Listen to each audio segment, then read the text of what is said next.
दिल्ली के जंतर मंतर से उठी एक तस्वीर ने पूरे देश का ध्यान अपनी ओर खींच लिया।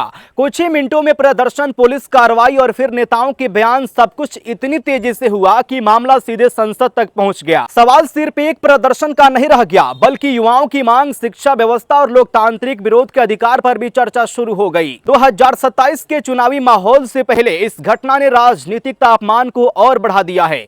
ऐसे में हर किसी के मन में यही सवाल है कि आखिर जंतर मंतर पर ऐसा क्या हुआ जिसने पूरे देश में नई बहस छेड़ दी। आइए आपको शुरुआत से इस पूरे घटनाक्रम की पूरी रिपोर्ट बताते हैं और यह भी बताते हैं कि किस नेता ने इस मामले पर क्या कुछ कहा। देखिए, दिल्ली के जंतर मंतर पर बड़ी संख्या में छात्र अपनी विभिन्न मांगों को लेकर प्रदर्शन कर रहे थे। प्रदर्शन कर रहे छात्रों का कहना था कि बार बार होने वाले पेपर लीक और भर्ती परीक्षाओं में देरी से उनका भविष्य प्रभावित हो रहा है। इसी दौरान पुलिस ने प्रदर्शनकारियों को हटाने की कार्रवाई की। प्रदर्शनकारी शिक्षा मंत्री धर्मेंद्र प्रधान के इस्तीफे की मांग कर रहे थे।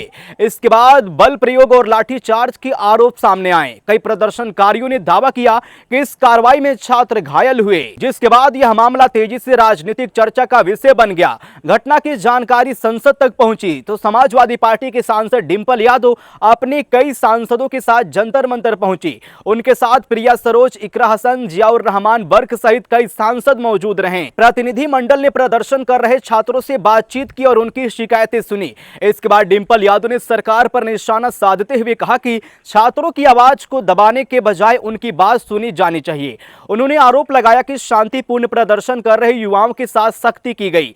उन्होंने शिक्षा व्यवस्था और पेपर लीक के मुद्दे पर भी सरकार से जवाब मांगा और कहा कि करोड़ों युवाओं के भविष्य से जुड़े सवालों पर गंभीरता से काम होना चाहिए। डिंपल यादव ने शिक्षा मंत्री धर्मेंद्र प्रधान की जिम्मेदारी तय करने की भी मांग की। वहीं इस पूरे मामले पर कांग्रेस नेता राहुल गांधी ने भी प्रतिक्रिया दी। उन्होंने आरोप लगाया कि लगातार पेपर लीक की घटनाओं से देश के करोड़ों छात्र प्रभावित हुए हैं और युवाओं के चिंताओं का समाधान करने के बजाय उन पर कार्रवाई की जा रही है।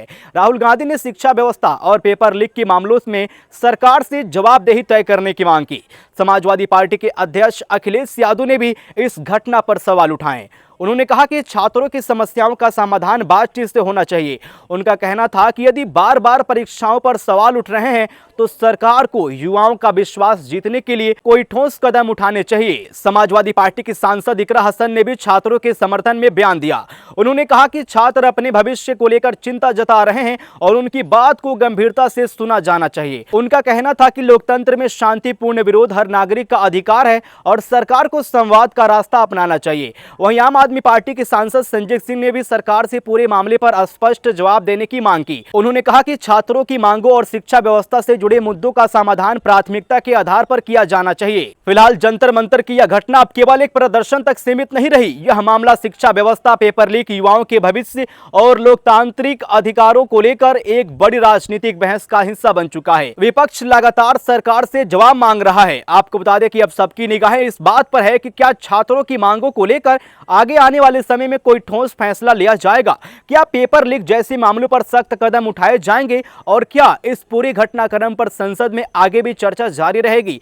आने वाले दिनों में इस मुद्दे पर क्या नया मोड़ आता है, फिलहाल ये देखने वाली बात होगी और इस समय इस मुद्दे पर देश भर की नजर बनी रहेगी। फिलहाल इस पर आपकी क्या राय है दोस्तों, कमेंट में बताइएगा जरूर। हमारा अगला वीडियो देखने के लिए चैनल को सब्सक्राइब कर लीजिएगा।